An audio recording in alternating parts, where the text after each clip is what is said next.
Hello साथियों, A to Z classes में आपका स्वागत है। और अभी तक दीपावली आप लोग मनाए होंगे, बहुत अच्छे से मनाए होंगे और मैं आशा करता हूं कि स्वस्थ थे, मस्त थे और आज भी स्वस्थ हैं और मस्त हैं। किसी भी प्रकार की किसी के साथ कोई दुर्घटना नहीं हुई होगी, मैं आशा करता हूं। और आगे भी ऐसे ही आप प्रगति के पथ पर बढ़ते रहें और इसी तरह बार बार आपकी जो भी दीपावली आए और आपके मार्ग में बहुत खुशियां लेके आए, हर साल आपके साथ बढ़ोतरी के साथ लेके चला है। दीपावली आपके लिए आती रहे और आप हमेशा इसी तरह खुशियों के साथ दियों के साथ जगमगाते रहें। तो आज हम लोग सीटेट के जो सीटेट सेशन चल रहा है, जो इम्पोर्टेंट टॉपिक है, आज हम उसकी बात करते हैं। स्क्रीन पे आपको दिख रहा होगा कि टॉपिक का नाम दिख रहा होगा, नैतिकता का सिद्धांत। नैतिकता का सिद्धांत किसने दिया है? सबसे पहला प्रश्न यही है कि नैतिकता का सिद्धांत किसने दिया है? तो लॉरेंस कोहलबर्ग ने नैतिकता का सिद्धांत दिया है। लॉरेंस कोहलबर्ग ने नैतिकता का सिद्धांत दिया है। अब नैतिकता का सिद्धांत किस प्रकार का दिया है भाई? उन्होंने नैतिक रूपों से अलग अलग कार्यों को लेके एक नैतिक मापदंड बनाए हैं और बालक के अंदर ये सारी घटनाएं गतिविधियां होती रहती हैं, वो सारे मापदंडों को लेके वो चलते हैं। तो ये सबसे पहले ये मैं प्रश्न पूछता हूं कि नैतिकता का जो सिद्धांत लॉरेंस कोहलबर्ग ने दिया है वो किस देश के थे? लॉरेंस जो कोहलबर्ग थे वो किस देश के थे? सबसे पहले प्रश्न यही पूछ लिया उसने। सीटेट में इस तरह के देखिए 2013 वगैरह में ये प्रश्न पूछा गया है। तो आप सब बताइए कि लॉरेंस कोहलबर्ग का नैतिकता का सिद्धांत किस देश में दिया गया है? देश बताइए हमको, उस देश का नाम बताइए। अमेरिका। लॉरेंस कोहलबर्ग रहने वाले कहाँ के थे भाई? लॉरेंस कोहलबर्ग रहने वाले कहाँ के थे? तो ये अमेरिका के रहने वाले थे। तो इनका जन्म भी देख रहे होंगे, 1927 ईस्वी में इनका जन्म हुआ था और 1987 ईस्वी में इनकी मृत्यु हो जाती है। 1927 और 1987 के बीच में इन्होंने एक अमूल्य सिद्धांत खोज के चले गए। उन सिद्धांतों का पालन आज के परिप्रेक्ष्य में बालकों के रूप में, अपने रूप में वो देखा जाता है। तो हम एक एक सिद्धांत को अलग अलग रूपों से, उसकी अवस्थाओं को अलग अलग रूपों से पढ़ते चलेंगे। सबसे पहले प्रश्न यही बनेगा कि नैतिकता का सिद्धांत कहाँ दिया, किस देश से मिला है हमको? तो आप कहेंगे अमेरिका से। इस सिद्धांत को किसने दिया है? तो लॉरेंस कोहलबर्ग ने। नैतिकता का सिद्धांत वो किस देश के रहने वाले हैं? अमेरिका देश के रहने वाले हैं। ठीक, तो ये तो थी ये चीजें। अब बात करते हैं कि नैतिकता के सिद्धांत कितने होते हैं। नैतिकता के सिद्धांत कितने होते हैं भाई? कोहलबर्ग के अनुसार नैतिकता का सिद्धांत, नैतिकता का सिद्धांत की अवस्था कितनी अवस्थाएं हैं भाई? नैतिकता के सिद्धांत की कितनी अवस्थाएं हैं? मुख्य रूप से कितनी अवस्थाएं हैं मैं पूछ रहा हूं। कमेंट के माध्यम से जल्दी जवाब दीजिए। 3? चलिए, बहुत अच्छे, बहुत अच्छे, 3। अब इन नैतिकता के सिद्धांत की 3 अवस्थाएं हैं और इन सिद्धांतों की कितनी उप अवस्थाएं हैं? ये एग्जाम में प्रश्न देखिए, कंफ्यूज ना होइएगा। नैतिकता की कितनी, नैतिकता की कितनी उप अवस्थाएं? उप अवस्था कितनी उप अवस्था है भाई? 6 उप अवस्था है। एक एक अवस्था में 2-2 उप अवस्थाएं हैं। एक एक अवस्था में 2-2 उप अवस्थाएं हैं, यानी 2 तिया 6 अवस्थाएं हो जाती हैं, उप अवस्थाएं। अब बात करते हैं, ये देखिएगा बड़ी इंपॉर्टेंट चीज है। अगर प्रश्न आपसे पूछे नैतिकता के सिद्धांत की कितनी अवस्थाएं, चाहे मुख्य अवस्थाएं कितनी हैं, तो आपका उत्तर होगा 3 है। और बात करता है नैतिकता की कितनी उप अवस्थाएं हैं, तो आप बात करते हैं 6। कंफ्यूज मत होइएगा, ये उप अवस्थाएं होती हैं 6। क्या होती हैं? इन 3 में 2-2 उप अवस्थाएं होती हैं। मैं उसके बारे में आगे बात करूंगा कि क्या क्या अवस्थाएं होती हैं। तो सबसे पहले ये नैतिकता का सिद्धांत किस पे आधारित है, किस कहानी पे? प्रश्न यही पूछेगा, नैतिकता का सिद्धांत, नैतिकता का सिद्धांत किस पर आधारित है?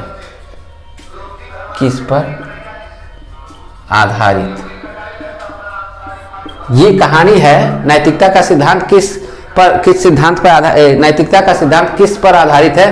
तो आप कहेंगे यूरोप की एक बीमार महिला जो कैंसर हुआ रहता है, जिसको कैंसर हुआ रहता है, ठीक। ये नैतिकता का सिद्धांत जो है ये यूरोप की एक कहानी है जिसमें एक बीमार महिला रहती है जिसको कैंसर हुआ रहता है, और इसमें इस कहानी में एक पात्र है। देखिए वो सीटेट में उस पात्र का नाम पूछा गया है, उस पात्र का नाम क्या है? तो इस कहानी का पात्र कौन है? कहानी के पात्र का नाम हिंज। उस कहानी के पात्र का नाम है हिंज। अब इस कहानी को हम कहते हैं यूरोप में ये लघु कहानी के रूप में ये चीज फेमस है। हिंज नाम का एक व्यक्ति रहता है, ठीक। इस कहानी को बड़े ध्यान से सुनिएगा। हिंज नाम का एक व्यक्ति रहता है जिसकी बीवी जो है वो बीमार है, कैंसर से पीड़ित है। वो जाता है एक मेडिकल शॉप के पास, जिसके पास वो कैंसर की दवा मिलती है, जहाँ से वो ठीक हो सकता है। तो मेडिकल स्टोर वाले के पास उस तरह की दवाई रहती है कि उसकी महिला जो इसकी पत्नी है, हिंज की पत्नी है, वो बच जाती है उस दवाई को लेने से। तो मेडिकल स्टोर के पास जाता है वो, मेडिकल स्टोर से वो कहता है, मेडिकल स्टोर वाले शॉपकीपर से वो कहता है कि भैया मुझे ये दवा चाहिए। तो वो कहता है कि भाई 10 लाख रुपए लगेंगे तब ये दवा आपको मिल सकती है। तो हिंज नाम का जो व्यक्ति है उसके पास 10 लाख रुपए नहीं रहते हैं, उसके पास 10 लाख रुपए नहीं रहते हैं। अब वो दुविधा में फंस जाता है, उसके पास 10 लाख रुपए नहीं होते और दुविधा में फंस जाता है, क्या करें क्या ना करें, कैसे 10 लाख रुपया जुटाएं, कैसे 10 लाख 9 रुपया जुटाएं। अगर 10 लाख रुपया नहीं जुटा पाते हैं तो मेरी पत्नी मर जाती है, अगर 10 लाख रुपए मेरे पास होंगे तो मेरी पत्नी बच जाएंगी। तो वो एक शब्दावली होती है, ठीक। अब उसके बारे में एक कहानी थोड़ा सा और जान लेते हैं कि हिंज नाम का व्यक्ति एक शॉपकीपर के पास जाता है, उससे अपनी पत्नी के बारे में बताता है कि ये हमारी पत्नी को ये कैंसर हुआ है, उसके लिए दवा दे दो। अब वो दुकान वाला कहता है कि इस तरह से इतने पैसे लगेंगे, मैं आपको दवा नहीं दे सकता हूँ। हिंज बहुत रिक्वेस्ट करता है कि नहीं दे दीजिए दे दीजिए। वो कहता है बिना पैसे लिए मैं आपको दवा नहीं दे सकता हूँ। नैतिकता भी यही आपकी कहती है कि बिना पैसे लिए नहीं दे सकते। आप भी कोई सामान किसी को देते हैं, ठीक, तो वो कहते हैं ना कि इसका कुछ मूल्य हुआ, इसका कुछ फ्रेंड सर्किल में दे दें वो अलग बात है, लेकिन कोई दुकान खोला है और कोई उसकी दुकान पर सामान खरीदने आता है तो वो क्या करता है, उसका कुछ ना कुछ रुपए लेता है तब जाके वो सामान देता है। तो वो दुकानदार भी हिंज के साथ ऐसा ही कर रहा था। वो कह रहा था कि दवा लगे, हम देने के लिए रेडी हैं, लेकिन भाई हमने इतनी पूंजी लगाई, इतने पैसे लगाए हैं दुकान पर, और आपको मैं 10 लाख की दवा फ्री में दे दूँ तो मुझे क्या बचेगा, मेरी दुकान घाटे में चलनी शुरू हो जाएगी, तो आप मुझे दवा दे दीजिए। तो ये सारी बात विचार चलती रहती है, बात दिमाग में। उसके पास वो बार बार दुकान वाले से रिक्वेस्ट करता है, दुकान वाला कहता है कि भाई नहीं मेरे पास इतने पैसे नहीं है, मैं आपको फ्री में वो दवा नहीं दे सकता हूँ।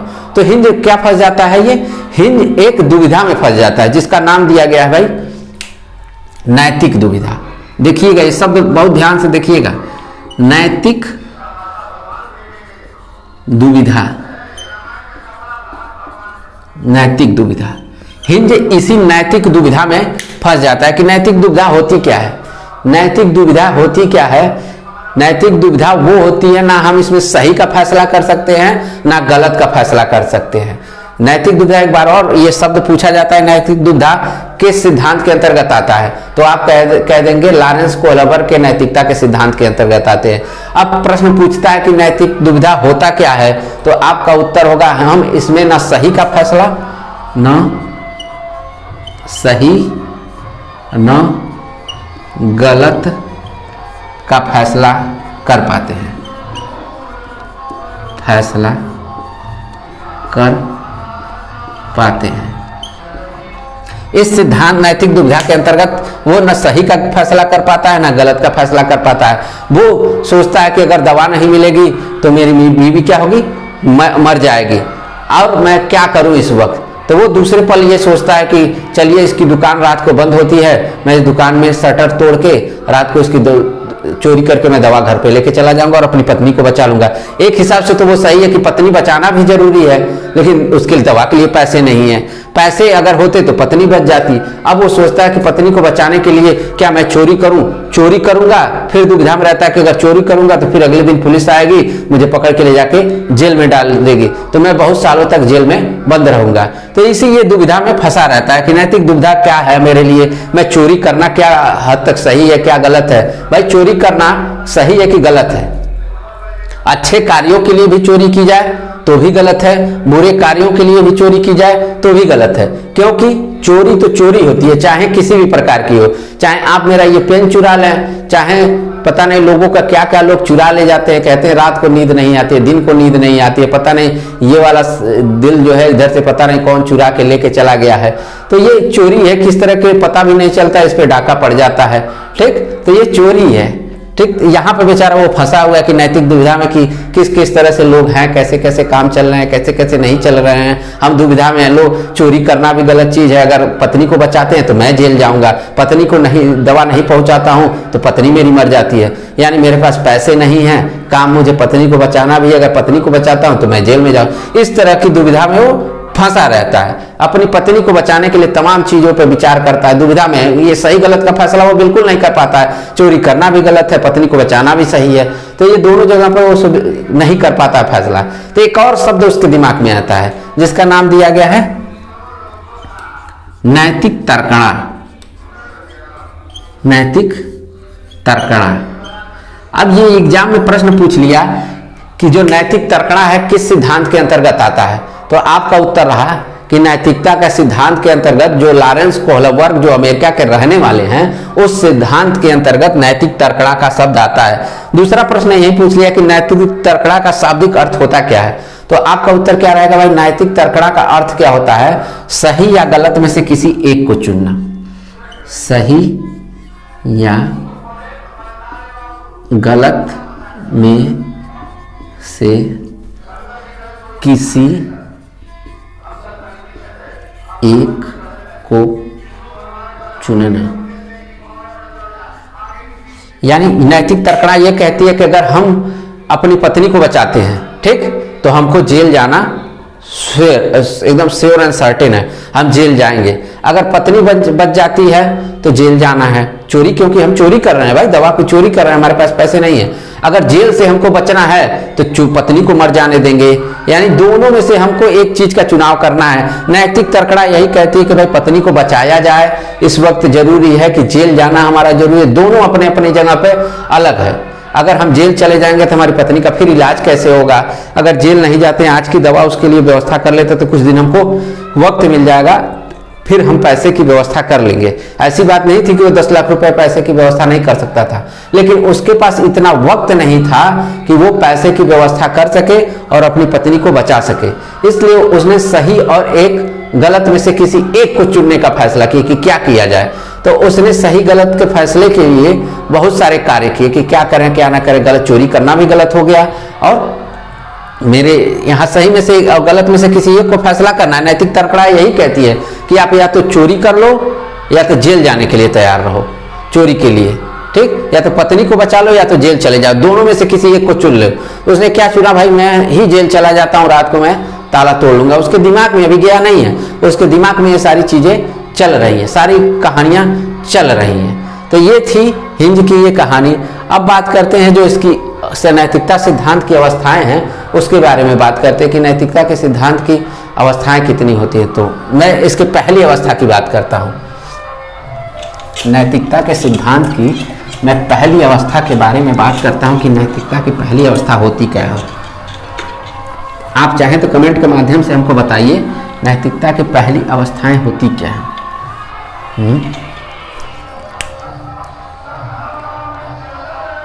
पूर्व परंपरागत नैतिक,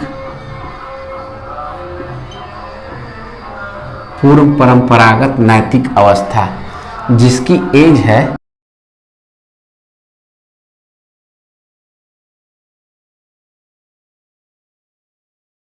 पूर्व परंपरागत नैतिक अवस्था क्या होती है भाई?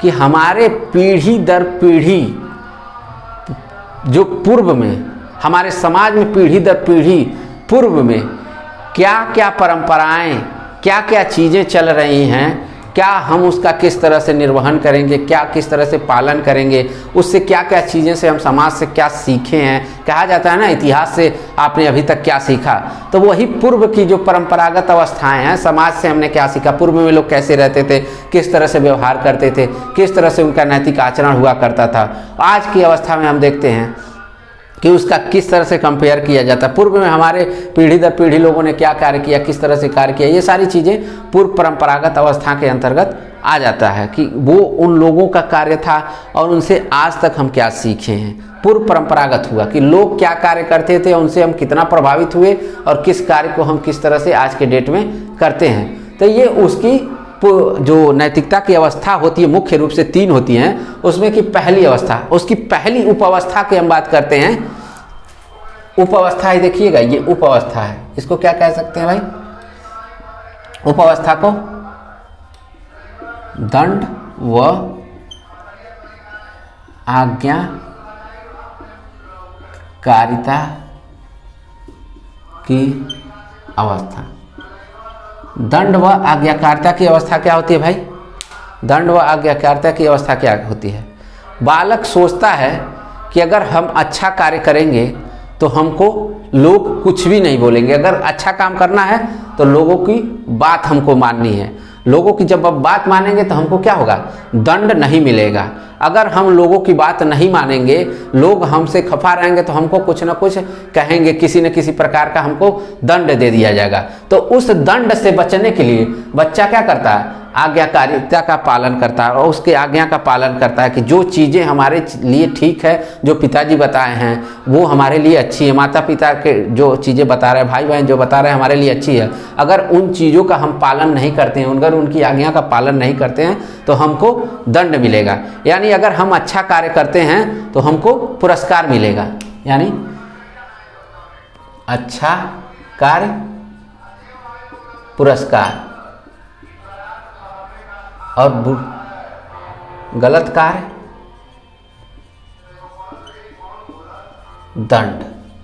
अगर हम अच्छा कार्य करते हैं तो हमको पिताजी कुछ नहीं कहेंगे, कहेंगे बहुत अच्छे, बहुत बढ़िया, कोई दिक्कत नहीं, तुम बहुत अच्छे हो। तो उसके लिए हमको कोई ना कोई पुरस्कार, चलो तुम अच्छा काम किए बेटा, तुमको ले चलते हैं घुमाने, चलो बेटा तुम बहुत अच्छा कार्य करो, तुमको यहाँ कुछ खिलाने ले चलते हैं, तो चॉकलेट वगैरह जो भी उनको समझ में आएगा उस समय वो खिलाने के लिए ले जाएंगे। लेकिन वही गलत कार्य हम करेंगे तो क्या करेंगे, किसी न किसी प्रकार का हमको दंड दे देंगे। दंड में यही कहेंगे कि आज के बाद तुमको हम चॉकलेट नहीं देंगे, बहुत गुस्सा आएगा तो एक थप्पड़ मार देंगे। तो इस दंड से बचने के लिए, बच्चा क्या करता है, आज्ञाकारिता, आज्ञा का पालन करता है और उस दंड से बचने की कोशिश करता है। तो वो क्या होगा, दंड एवं आज्ञाकारिता की उप अवस्था के अंतर्गत आएगा कि जो कार्य हम अच्छा करेंगे उसके लिए लोग सराहेंगे, हमको कुछ नहीं करेंगे, उसके लिए हम लोगों की बात हमको माननी है। अगर लोगों की बात हम नहीं मानते हैं तो हमको किसी न किसी प्रकार का भैया दंड मिलेगा। आपको भी, आप बहुत बड़े हैं, अगर समाज से विपरीत कार्य करते हैं तो आपको भी दंड मिलेगा।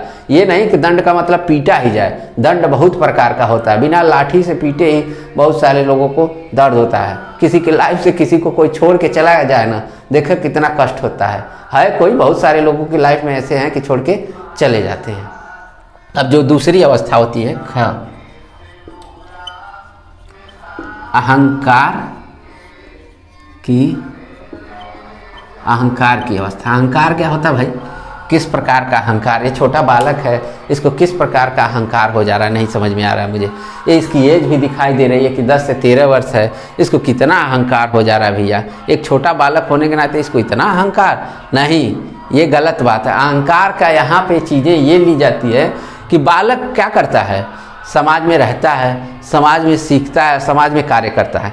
यहाँ पे एक ऐसी घटना घटती है तो एक बार वो उसको कहीं घूमने जाना होता है। घूमने जाने के लिए उसको पिताजी उसको मना करते हैं, क्योंकि यहाँ देखिए दंड आज्ञाकारिता। अब वो जानता है कि अगर हम घूमने गए और पिताजी को पता चलेगा तो दंड यहाँ मिलेगा, उनकी आज्ञा का हम यहाँ पे पालन नहीं किए हैं। तो उसके अंदर अहंकार की भावना आती है कि पिताजी से हमको दंड से भी बचना है और उनकी आज्ञा का भी पालन करना है। तो इस तरह के अहंकार आते हैं। वो चीज़ें करता कैसे है कि जैसे कहता है कि पिताजी आज मैं स्कूल जा रहा हूँ तो थोड़ा सा आधे घंटे लेट हो जाएगा आने जाने में। तो पिताजी कहते हैं कोई बात नहीं।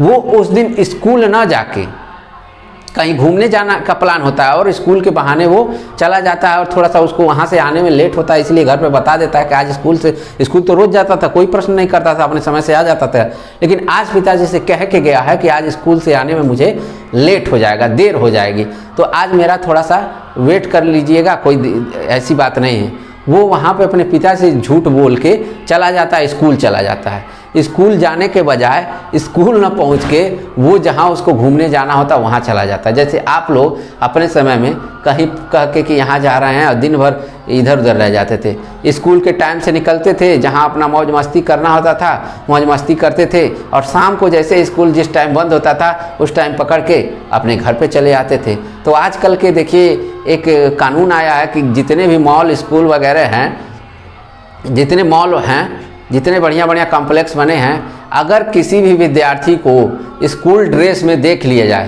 तो उनको उन संस्थानों में प्रवेश से वंचित किया जाए। जैसे बड़े बड़े मॉल बने हैं, अगर स्कूल ड्रेस पहन के जा रहे हैं तो आपको वहाँ पे घुसने में मनाही, आपको एंट्री नहीं मिलेगी। वो उस समय आज के समय में, लेकिन उस समय क्या करते थे भाई कि भाई हम झूठ बोल के कहीं जा सकते थे, कहीं घूमने चले जाते थे, मूवी देखने चले जाते थे, कहीं और घूमने चले जाते, जहां आपका दिल करता था झूठ, एक बार झूठ बोले, 2 बार झूठ बोले, 3 बार झूठ बोले, 4 बार झूठ बोले, वो झूठ बोलने की आपकी आदत पड़ गई। और झूठ बोलते बोलते बोलते कि भाई हमको तो अब कुछ हो ही नहीं रहा, तब धीरे धीरे आपके अंदर अहंकार चला आ रहा है, एक बार और झूठ बोलेंगे कुछ नहीं हमारा होगा, एक बार और झूठ बोलेंगे कुछ नहीं होगा। तो झूठ बोलना क्या अच्छी आदत है? ये नैतिकता के खिलाफ है, नैतिकता का आचरण नहीं है कि आप झूठ बोलें।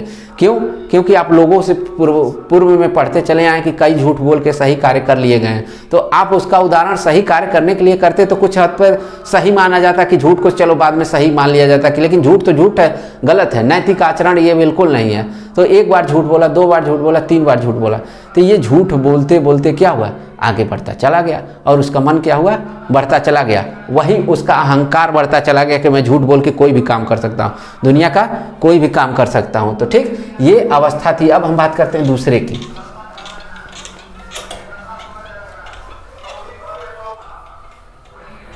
अब हम बात करते हैं इसकी दूसरी अवस्था।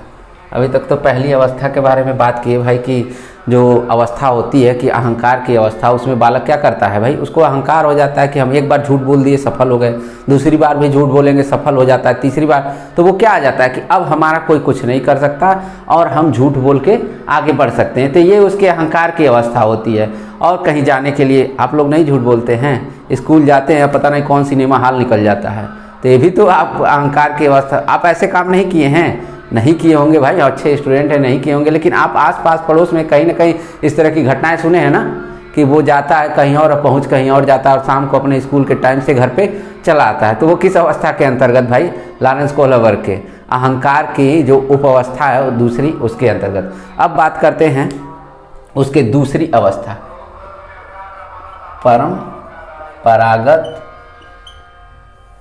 नैतिक अवस्था। परंपरागत नैतिक अवस्था, इसकी एज है 10 से 13 वर्ष। 10 से 13 वर्ष के अंतर्गत परंपरागत नैतिक अवस्था होती है। भाई परंपरागत क्या होती है भाई, एक कहा जाता है ना, कहीं कहीं आप देखे होंगे रूढ़िबद्ध लिखा होगा, परंपरागत की जगह रूढ़िबद्ध लिखा होगा, पूर्व रूढ़िबद्ध लिखा होगा, उत्तर रूढ़िबद्ध लिखा होगा, तो बात एक ही है। ठीक, ये मत समझिएगा कि सर परंपरागत पढ़ा रहे हैं तो हमने तो किताब में चाहे कहीं और देखा है रूढ़िबद्ध लिखा हो, तो बात एक ही है, चाहे रूढ़िबद्ध कहिए चाहे परंपरागत रही कहिए, बात एक ही हो रही है। तो यहाँ पर मैंने परंपरागत, इसकी जो दूसरी अवस्था होती है नैतिकता के सिद्धांत की, उसकी बात करें। हम एक परंपरा को, अपने हिंदू धर्म की परंपरा को साथ लेके चल रहे हैं। एक परंपरा के, हमारी शादी कैसे होती है भाई, एक हिंदू संस्कारों में एक रीति रिवाज के तहत होती है। अन्य धर्मों लोगों में, अन्य जो धर्म होते हैं उनकी भी अपने अपने संस्कारों में होती है, तो वो हमारी परंपरा कहते हैं ना, हमारे घर की परंपरा ये है, हमारे घर में इस तरह से काम होता है, हम लोग ये ऐसे ऐसे काम करते हैं। हर धर्म में अलग अलग तरह की परंपरा होती है और उन परंपराओं को हमको पालन करना होता है। अगर उस परंपराओं का, उस नैतिकता का हम पालन नहीं करते हैं तो उस समाज में हमको बहिष्कृत कर दिया जाता है, हमको अलग दृष्टि से देखा जाता है, हमको हे दृष्टि से देखा जाता है, हमको बिल्कुल बिल्कुल एक तरह से प्रामाणिकता नहीं दी जाती, हमारी बात की कोई वैल्यू नहीं रहती। अगर अगर हम इन परंपरागत नैतिकता के सिद्धांत का पालन नहीं करते हैं तो इसमें बात करते हैं। पहला जो उसकी उपावस्था है, प्रशंसा करना भाई, प्रशंसा करना। इस अवस्था में बालक क्या होता है भाई, उसकी अवस्था होती है 10 से 13 वर्ष के बीच में, थोड़ा सा आगे बढ़ जाता है, पूर्व परंपरागत से थोड़ा सा आगे बढ़ता है तो ये अवस्था आती है परंपरागत नैतिक अवस्था। उसके अंतर्गत पहली उप अवस्था होती है प्रशंसा करना। प्रशंसा क्या, ये समाज में जाके अपने आप को समाज को इम्प्रेस करना चाहता है कि देखिए मैं बहुत अच्छा कार्य करता हूँ, बहुत अच्छा बनना चाहता है, हर प्रकार से अच्छा दिखना चाहता है, अच्छा बनना चाहते हैं। कॉलेजों हम जाते हैं तो पता नहीं किसको किसको इम्प्रेस तो करते हैं आप लोग, हाँ, कि हम ऐसे हो जाएं, वैसे हो जाएं, फलाने ढिकाने। देखिए हंस रहा है नीचे, हाँ, सुन के। तो बहुत सारे लोग अपने आप को इम्प्रेस करते हैं, ये भी एक इम्प्रेस करना चाहता है, प्रभावित करना चाहता है अपने व्यवहारों से, अपने आचरण से, अपने नैतिकता का। वो प्रभावित करना किसी अन्य तरीके से हो सकता है। कह सकते हैं कि हम मित्र मंडली में जाते हैं, उस मित्र मंडली में कुछ हम अलग हट के काम करते, कहते हैं सब यार तूने तो बड़ा अच्छा काम किया है। हम कई लोगों के बीच जाते हैं, कुछ अलग काम करते हैं, उसमें भी कहते हैं लोग बहुत अच्छा काम किया है। एक एग्ज़ाम हॉल में बैठे रहते हैं और इस एग्ज़ाम हॉल में पेपर बहुत सही हमने कर लिया टाइम से पहले ही, तो भी लोग कहते हैं बहुत अच्छा किया। तो ये क्या है, हमारी पूर्व परंपरागत से थोड़ा सा हट के परंपरागत अवस्था है। पूर्व परंपरागत में मत जाइएगा, हम परंपरागत की बात करें। ये हमारी परंपरागत अवस्था है, इससे हम प्रशंसा प्राप्त करना चाहते हैं कि हम क्या समाज में कहें कि लोग हमको प्रशंसा करें। नहीं कहते हैं कि हमको ये अच्छा समझे, हमको बहुत अच्छा समझे। ये क्या है, प्रशंसा पाने के लिए किस भी हद तक जाते हैं। साइको का नाम सुने हैं, हाँ, कई ठो साइको भी होते हैं प्रशंसा पाने का। अगर तनिको गलत बोलेंगे तो कुछ नहीं वहाँ पे बोलेंगे, लेकिन एकदम मन में प्लान बना लेंगे कि साले को मारना ही मारना है, एकदम दंड देना ही देना है किसी न किसी तरीके से। वो भी एक प्रशंसा पाने वाला भी साइको होता है कुछ तरीके का। आप लोग उसमें से मत बनिएगा कि हमको प्रशंसा है। देखिए सच्चा साथी वही होता है कि आलोचना परलोचना और अच्छा बुरा आपके बारे में वो बताए, वही आपका सच्चा साथी होता है। सिर्फ बड़ाई करे, हर जगह बड़ाई करे, गलत कार्यों पर भी बड़ाई करे। जो आप जान रहे हैं कि मैंने गलत किया है, वो उस पर भी बड़ाई करते, समझ लीजिए वो सबसे बड़ा शत्रु आपका है, जान लीजिएगा। वो आपका कभी हितैषी नहीं हो सकता। तो ये उसके अंतर्गत आता है कि सिर्फ प्रशंसा करता रह जाएगा, प्रशंसा करता रह जाएगा। और इसको कह सकते हैं दूसरों को प्रभावित करना, दूसरों को अपने व्यवहार से प्रभावित करना, दूसरों को अपने व्यवहार से प्रभावित करना। अब दूसरे की बात करते हैं, सामाजिक व्यवस्था के प्रति सम्मान। सामाजिक व्यवस्था के प्रति सम्मान। इस अवस्था के अंतर्गत ये सोचता है बालक कि हमको एक जो समाज की रीति रिवाज, नियम कानून, संस्कार वगैरह चल रहे हैं, उसमें हमको कैसे सम्मान मिलेगा। हम जबरदस्ती का भी सम्मान ले सकते हैं रुपए देके कि जी हजूरी लोग करते रहते हैं, चापलूसी करते रहते हैं, उस तरह का भी एक सम्मान होता है। लेकिन क्या दिल से वो सम्मान होता है? कभी नहीं। वो आपकी जी हजूरी करके वो सम्मान प्राप्त करना चाहते हैं। तो ये बालक कहता है कि हम ऐसा कुछ काम करें न कि लोग दिल से हमको कहें कि अच्छा काम किया है। तो सम्मान क्या हो सकता है भाई? नौकरी करना। नौकरी करना गलत बात है, गलत बात है ना। बड़ा खिलाड़ी बनना, किसी भी खेल का बड़ा खिलाड़ी बनना, अच्छा नेता बनना। तो इससे क्या करते हैं भाई हम? समाज की व्यवस्थाओं में इससे क्या होता है कि सामाजिक जो व्यवस्था है उसके प्रति हमारा सम्मान क्या होता है? बढ़ता है। आप कोई सरकारी नौकरी पा जाता है तो उस क्या होता है? बहुत ज़्यादा उसको सम्मान मिलता है। देखते नहीं हैं कि कई वीडियो वायरल होता है, कई फ़ोटो वायरल होता है, तो उसमें देखते हैं आप लोग कि एकदम बदसूरत सा आदमी होगा, चाहे बदसूरत सी औरत होगी, उसके साथ बहुत ही खूबसूरत पुरुष या खूबसूरत लड़की होगी, तो उसमें एक मीम्स बना के लोग रहते हैं, कहते हैं सरकारी नौकरी है। तो वो क्या है? समाज के प्रति, सामाजिक व्यवस्था के प्रति सम्मान वो पा लिया भाई। सरकारी नौकरी से उसको आंक लिया गया है कि ये कुरूप होते हुए भी बहुत खूबसूरत है, बहुत अच्छा है। यहाँ पे बड़ा खिलाड़ी, जैसे क्रिकेट मैच में वर्ल्ड कप चल रहा था तो विराट कोहली ने बड़ी अच्छी पारी खेली, उसके माध्यम से कि भाई उस तरह का खिलाड़ी हम बने कि लोग हमको जाने, बहुत अच्छे से जाने कि हम ये चीज़ें हैं, तो वो आपको ज़बरदस्ती सम्मान दिलाने की ज़रूरत नहीं है। वहाँ ऑटोमेटिक सामाजिक व्यवस्था के प्रति आप बहुत अच्छा करते हैं तो बन जाता है। नेता बनना है, आप बहुत सारे सामाजिक कार्य करते हैं, बहुत सारे अच्छे अच्छे कार्य करते हैं, चाहे हर पार्टियों में बहुत सारे लोग अच्छे अच्छे हैं, वो काम करते हैं, तो वो क्या करते हैं, एक नेता बनते हैं। किस प्रकार का नेता? अपने घर परिवार का नहीं, एक समाज को लेकर चलने वाला नेता, समाज के प्रति अच्छा अच्छा कार्य करने वाला नेता, लोगों की भलाई के लिए कार्य करने वाला नेता। तो इस तरह का व्यवस्था हमको कैसे मिलेगी? सामाजिक व्यवस्था के प्रति सम्मान करना इस व्यवस्था के अंतर्गत आएगा। अब बात करते हैं इसके हम तीसरे की। तीसरी अवस्था जान रहे हैं? इसकी तीसरी अवस्था आप जान रहे हैं तो एक बार कमेंट के माध्यम से बाबू बता दीजिए, कमेंट के माध्यम से जल्दी बताइए।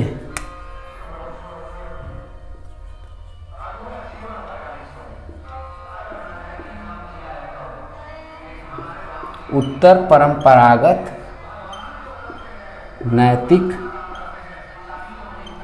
अवस्था, उत्तर परंपरागत नैतिक अवस्था, इसकी एज क्या होती है? 13 वर्ष से अधिक। ये जो होती है ये 13 वर्ष से अधिक के लोगों में पाई जाती है इस तरह की अवस्था। उत्तर मतलब उत्तर दिशा की तरफ नहीं देखना, हम एक स्टेप से बहुत आगे बढ़ गए हैं, मतलब एक अभी जनरेशन थोड़ी सी और आगे बढ़ गई है। 10 से 13 खत्म हो गया भाई, अब 13 से हम अधिक की एज में घुस जाते हैं। उत्तर परंपरागत अवस्था क्या होती है भाई? कि हम बहुत सारे समाज में बहुत सारे नियम बनाए गए हैं, बहुत सारे कार्य बनाए गए हैं, हम उन नियमों का पालन करते हुए अपना जीविकोपार्जन, अपने परिवार का, अपने समाज का ख्याल रखते हुए हम उस कार्य को नैतिक रूप से करते चलते हैं, वही हमारा उत्तर परंपरागत नैतिक अवस्था कहलाता है, जिसमें समाज की भलाई हो, हमारी खुद की भलाई हो, आसपास के लोगों की भलाई हो और इस पूरे ब्रह्मांड की भलाई हो, जिसमें से हम अच्छे अच्छे कार्य करें, वो उत्तर परंपरागत अवस्था के अंतर्गत आता है। जिसमें पहला उपावस्था है समाज के साथ संबंध।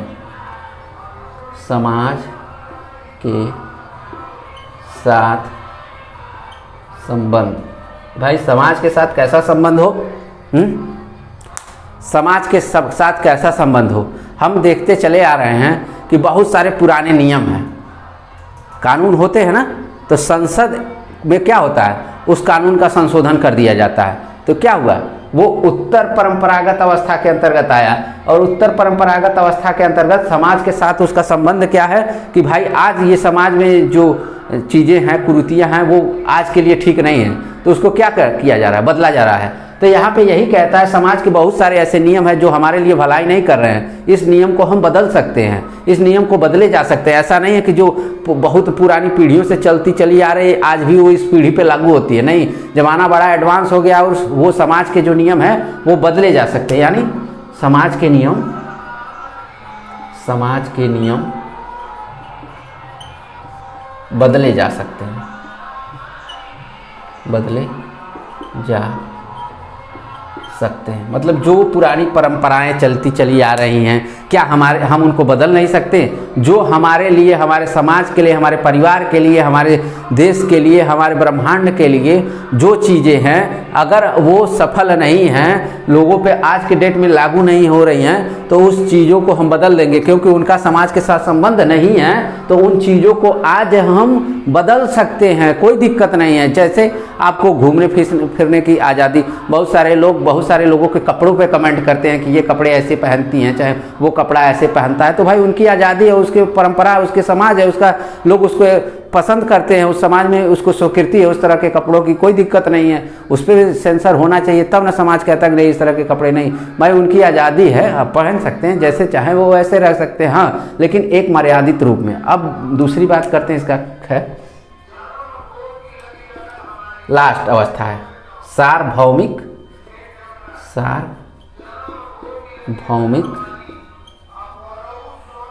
संबंध।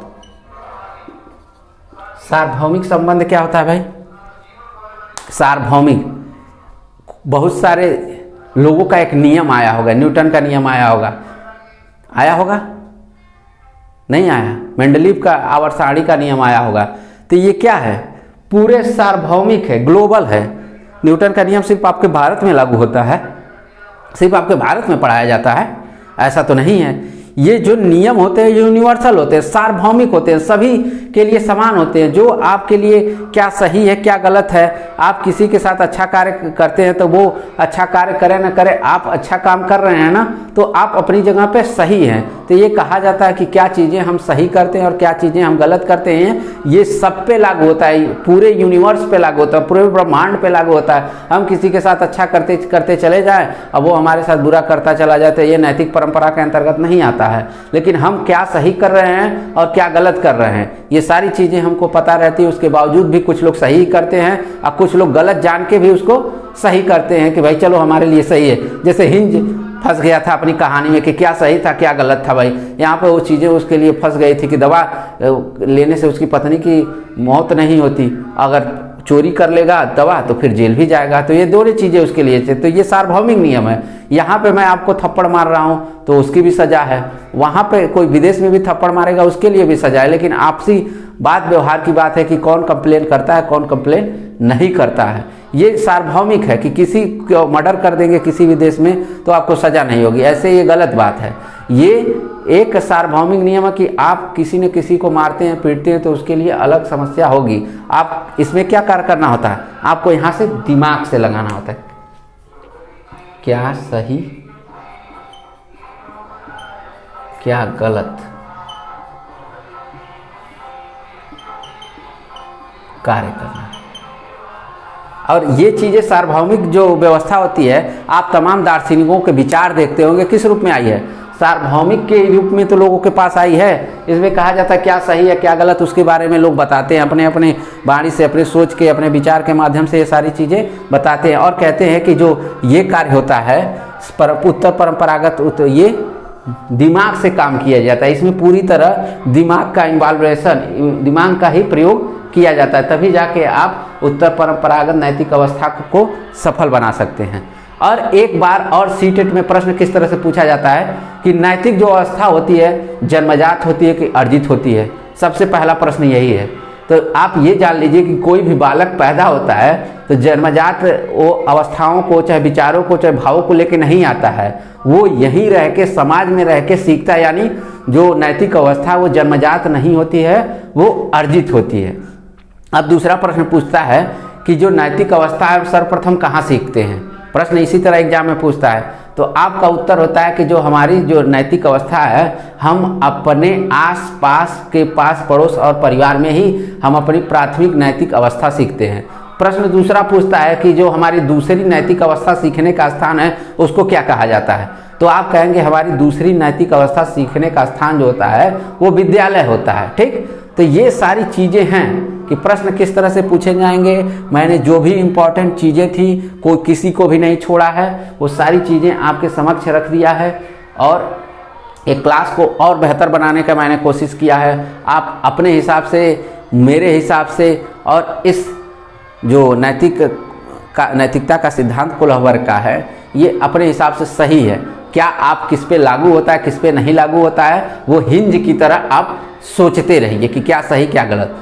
तो आई होप ये क्लास आप लोगों को समझ में आई होगी, जितने लोगों को समझ में आई होगी बड़े अच्छे हैं। और एक बार और कह रहा हूँ कि क्लास जब समझ में आती है तो और लोगों को समझाने के लिए हमारे वीडियो को शेयर कर दीजिए और उनसे कहिए कि ये प्लीज़ हमारे चैनल को जल्द से जल्द सब्सक्राइब करें। और बहुत सारे वीडियो आपको एग्ज़ाम की दृष्टि से बहुत सारे वीडियो आपको मिलने वाली है। तो धन्यवाद।